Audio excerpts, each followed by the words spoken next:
Bonjour à toutes et à tous. Aujourd'hui, nous sommes en compagnie de Bernard Trude. Collaborateur de la revue Magma, il fait partie de la rédaction et il a tout récemment proposé et dirigé un numéro monographique intitulé Regard imaginaire et représentation du silence.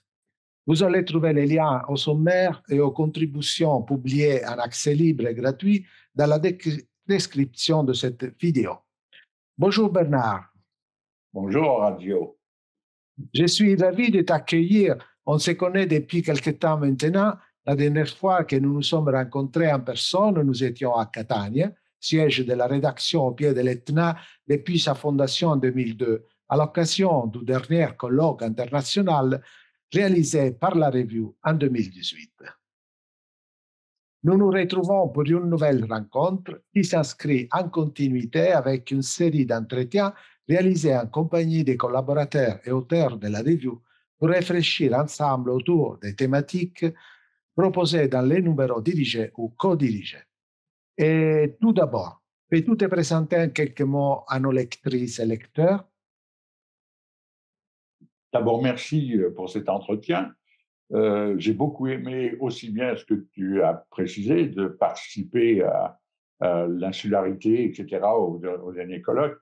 Mais voilà, le silence m'est apparu comme une nécessité à la suite d'une rencontre d'artistes à Genève au Musée Rapp. Et là, je me suis dit, il faut faire quelque chose. Et ça correspond à moi-même, ça correspond à mon état d'esprit et ça correspond à ce que je pense savoir faire. C'est-à-dire que depuis fort longtemps, j'ai toujours eu, ou j'ai été collaborateur, ou j'ai toujours eu des collaborateurs. C'est-à-dire que j'ai toujours utilisé l'interdisciplinarité ou la transdisciplinarité pour faire ce que j'avais à faire et pour déterminer ce que j'avais à faire. Et pour moi, ça a toujours été très important, mais dès le départ, depuis très longtemps.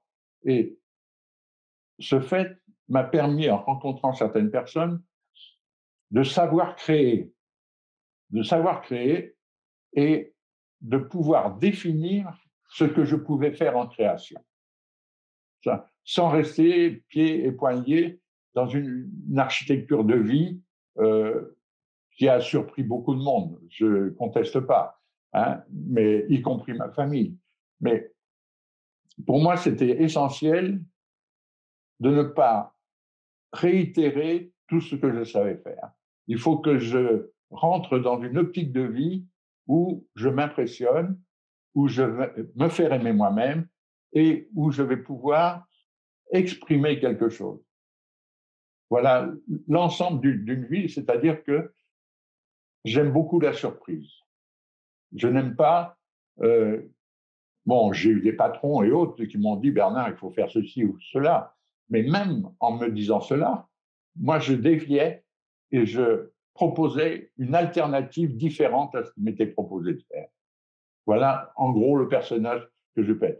J'assure que par moments, c'est très déroutant, très, très déroutant. Mais on n'arrive pas à mon âge, à 80 ans, sans avoir quelques facilités pour dérouter les vocabulaires, pour dérouter les assemblages de vie les uns à côté des autres. Voilà. Voilà, en gros, ma plus forte personnalité, disons. C'est-à-dire dérouter et surprendre. Voilà. Pour commencer, on pourrait se demander comment est née l'idée de ce numéro de la revue. Quelle est la raison de fond, avec quel dessin et dans quelle hypothèse le silence est devenu un projet éditorial concret. D'ailleurs, tu as bien souligné dans ton éditorial les silences au pluriel, ces silences que nous entendons, la manière dont nous réfléchissons sur les silences, les communautés du silence par rapport aux rituels religieux, à la spiritualité, mais aussi bien ces silences qui viennent à l'attention des communautés humaines, pour autant qu'elles vont ou parce qu'elles viennent aussi au silence, lors par exemple de cette période de confinement actuel. En tout premier lieu, j'avais un excellent ami qui n'a pas duré très longtemps puisqu'il est décédé la nuit de Noël passée, mais que j'ai adoré et qui m'a adoré, et on s'est servi de nous-mêmes, chacun de nous, le professeur Alain Liogier, et on s'est découvert, c'est-à-dire qu'il m'a dit, Bernard, surtout, à chaque fois que tu fais quelque chose, commence par un silence. À chaque fois que tu fais quelque chose, commence par un silence.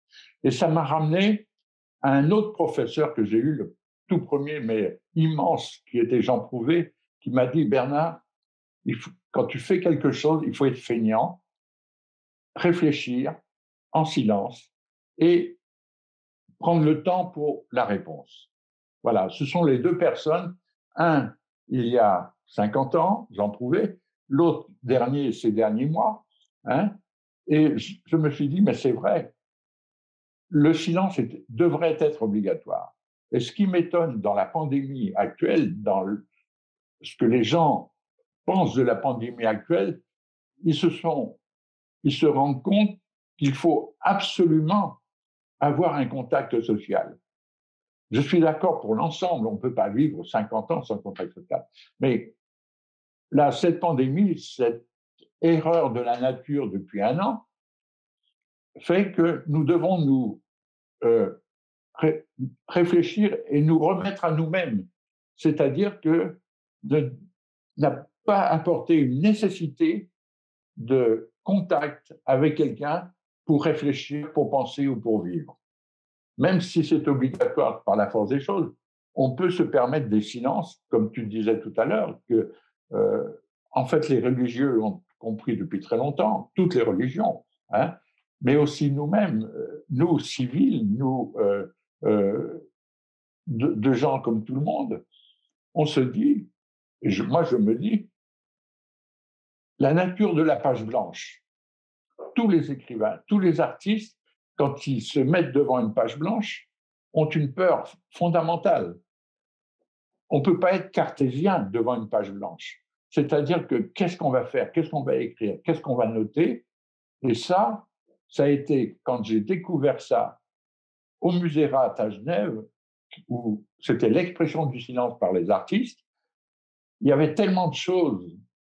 Pourtant, le Musérat n'est pas très grand, mais il y avait tellement de choses, des très grandes œuvres et des toutes petites qui exprimaient la même chose, le silence, soit en teinte, soit en dessin, soit en toute petite écriture et autres.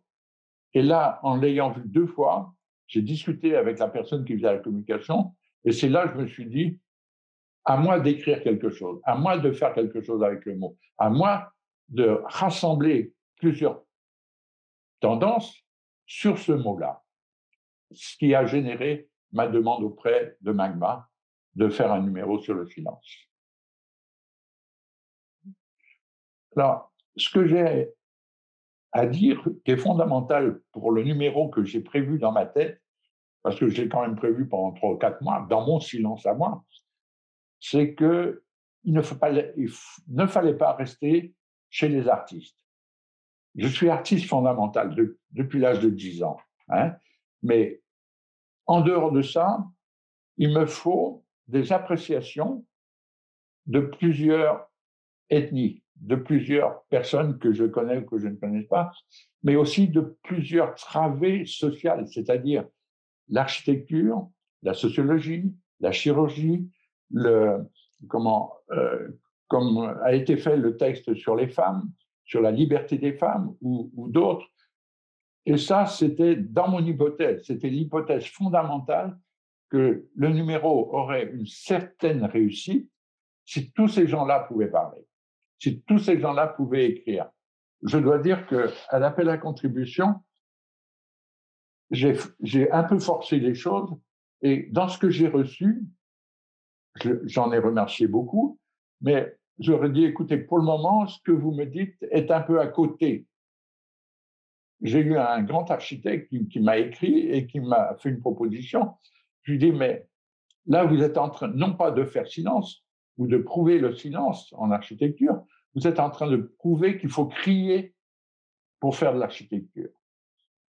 Ça va être une autre solution. Mais ou dites-moi que tous les cris, quels qu'ils soient, que ce soit en justice, que ce soit en médecine, que ce soit en sociologie, que ce soit en vie courante, s'il faut d'abord crier pour obtenir du silence, il faut me le prouver. Moi, je pense que c'est le contraire.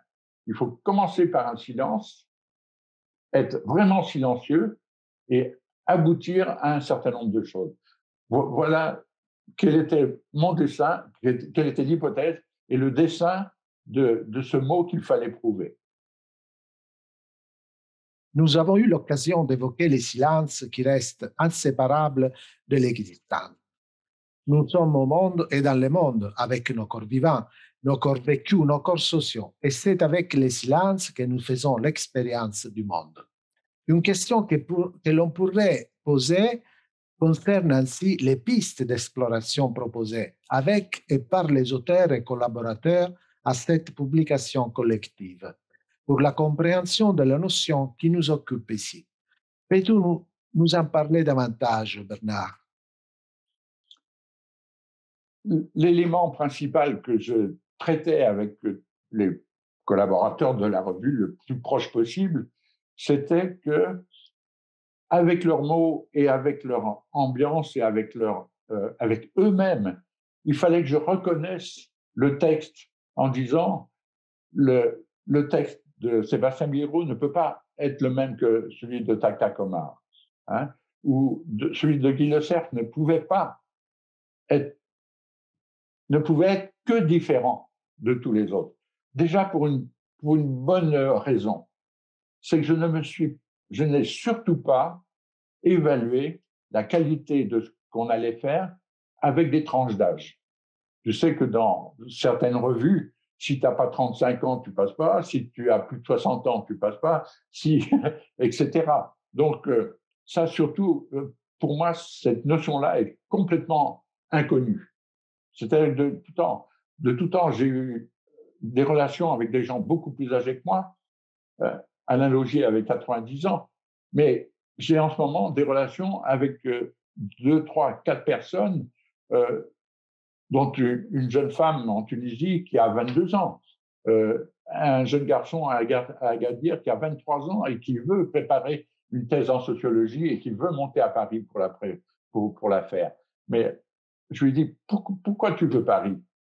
Il me dit, pour moi, c'est le ciel. Je lui dis, mais non, attends, écoute, explique-toi clairement sur le fondamental de ce que tu es. Et ça, je l'ai demandé à tous ceux qui ont écrit dans le journal, qui ont écrit dans la publication, qui ont présenté leur texte développé. Parce qu'il y en a certains où j'ai fait refaire 2 fois, 3 fois, en disant, parce que tu n'es pas assez précis sur telle et telle chose. Ça ne va pas. Tu es sorti du fil rouge que l'on s'était déterminé. Et ça, bon, il faut une certaine expérience de quelqu'un qui a parlé, qui a déjà écrit, comme toi, tu sais bien, quand on écrit, déjà, quand on émet l'hypothèse, quand on émet l'introduction, on sait ce qu'on fait avec la conclusion. Et de façon à calibrer notre chemin entre introduction et conclusion, je dis, c'est tellement important que ça vous permet d'être libre après de faire ce que vous voulez entre les deux. Donc ça, je leur ai dit, je leur ai imprimé, je leur ai conforté. Il y en a certains, j'ai pas eu besoin parce que ce sont des professeurs émérites, etc. Mais d'autres qui sont un peu moins dans le courant de l'écriture. Il y en a 2 qui ont écrit, qui sont des artistes fondamentaux, vraiment des artistes. Hein. Sur le hashtag, il n'y a que lui qui pouvait, dans son ambiance, que Slimane Kibourg, qui pouvait écrire ça. Tu vois? Et j'ai vraiment demandé aux gens, comme je l'espérais, dans le dessin, de faire cette revue, que les gens soient honnêtes, non pas vis-à-vis de l'extérieur, on s'en fout.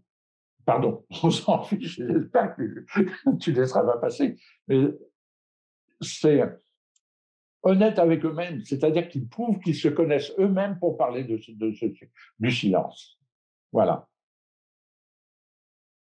À partir de tes hypothèses et de possibles finalités de ce numéro. Tu as bien fait aussi des découvertes avec tes collaborateurs où tu as été surpris par les propos, par les réflexions qui ont été soumises à ton attention.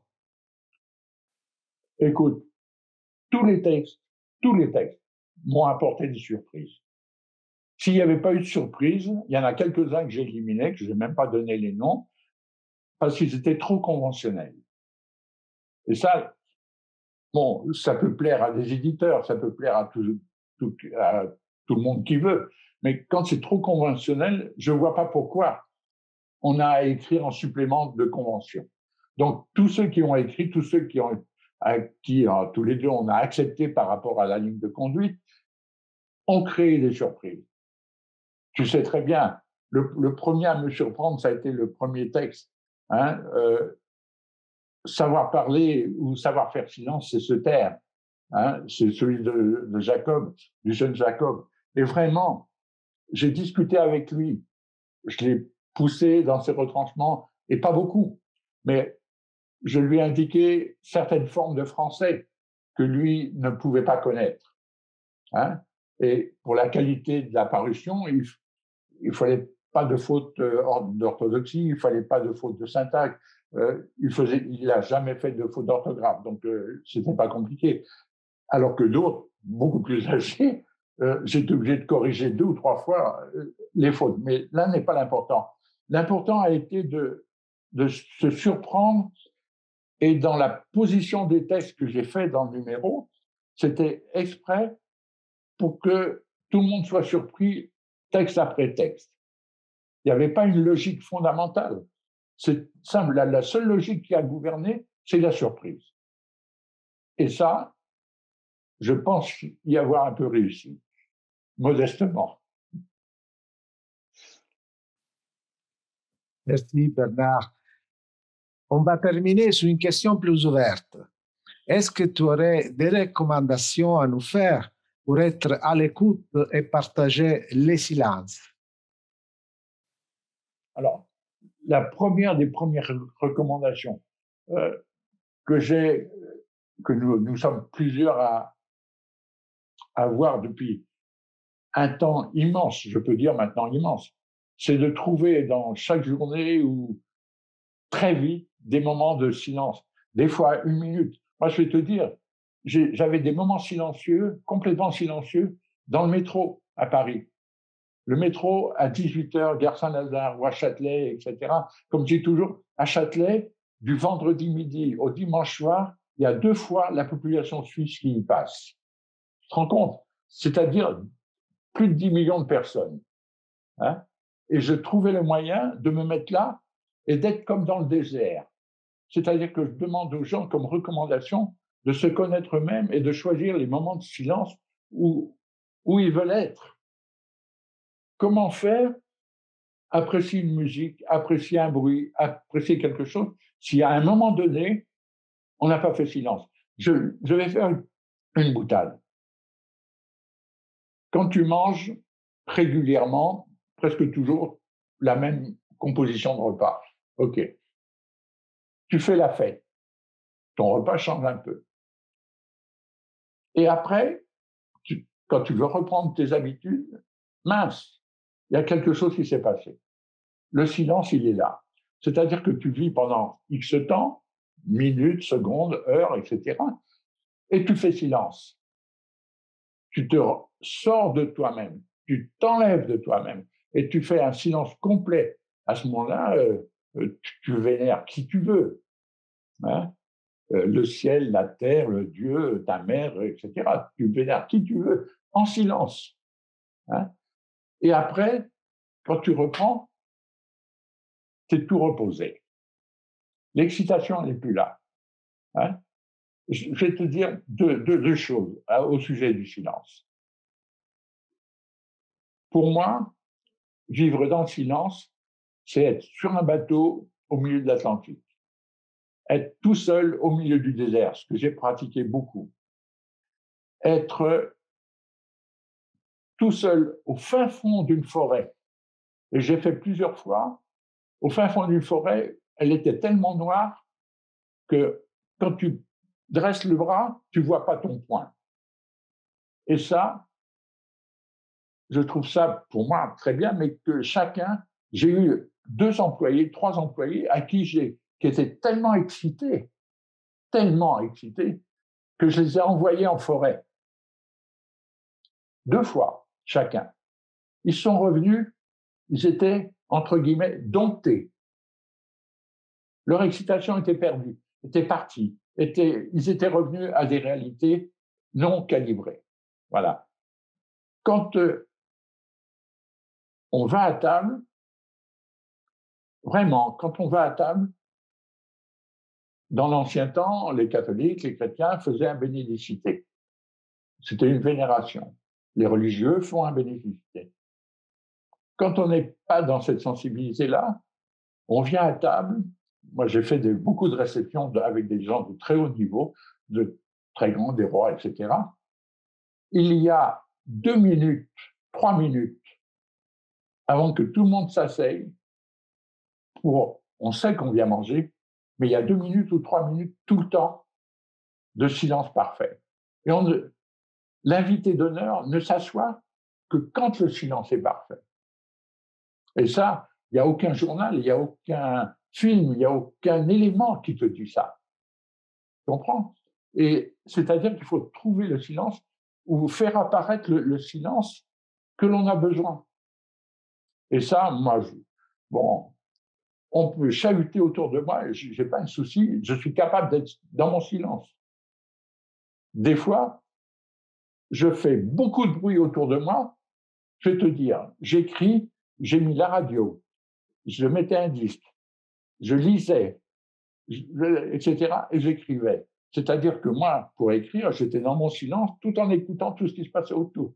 Et ça, c'est un grand artiste qui me l'a appris.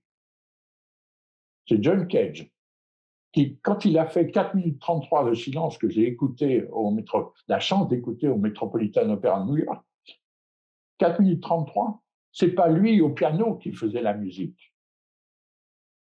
C'est l'ensemble de la salle, l'ensemble du maître qui faisait les bruits les uns à côté des autres, qui, après les 4 minutes 33 de silence, nous ont été rapportés sur scène par un audio. Et ça, j'ai trouvé ça fantastique parce que personne ne s'y attendait. Tu vois, on venait voir John Cage, qui était un grand artiste, qui est toujours un grand artiste considéré. Bon, il est décédé, mais ces 4 minutes 33 qui correspondent à un certain nombre de choses, hein, vraiment, ça voulait dire que nous tous, nous sommes capables de faire 4 minutes 33 de silence complet et d'honorer ce qu'il y a autour de nous, aussi bien par la vue que par écouter dans notre silence, écouter ce qui se passe. Je te remercie beaucoup, Bernard, pour cet entretien. Merci encore. Il n'y a pas de souci, quand tu veux.